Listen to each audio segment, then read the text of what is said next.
Alright, what's up YouTube? I'm going to be doing some static truck topper keys here, and code on the lock is 03. And this is another thing that the Black Widow can do that X-Force can't. I'll hit standard and hit S here for static, and looking at this one here. Now unfortunately when I put a code in, the code doesn't pull up, but I did look it up on lock codes, and it gives us our cuts right here for 03 code 311324. So we'll jump back over, gonna hit input, and we're gonna hit 311324. Make sure I did that right. 311324. Okay, perfect. And it's telling us to use the D jaw. So it's telling us right here. And so it says to go all the way to line 2, but it's not going to go to line 2. But it doesn't really matter. The machine's smart enough to find the key. So let me go ahead and put that in here, and we'll show you here.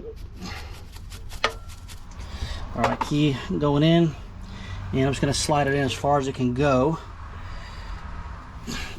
And you can see up, hopefully you can see right there that it's not all the way to line 2 there. It's way in front of it, but this machine is smart enough to find it. So I'm just going to hit cut and cut, 2mm cutter, and the machine will do its thing here. And then we'll hop out of my van, and the truck's right next to me here, and we'll test it out and show you that it works.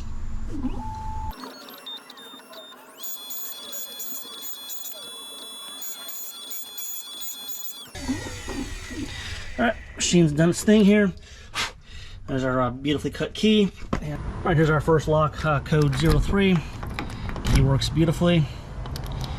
Yeah, run around the truck to the other one on the other side. And here's the other one right here.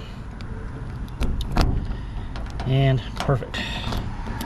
So there's a Ilco 1660, our static double-sided key cut on the Black Widow key machine. Something the X-Force machine can't do. It's the Dolphin anyway. And if you guys have any questions or comments, put them in the comments. And until next time, we'll talk to everybody later.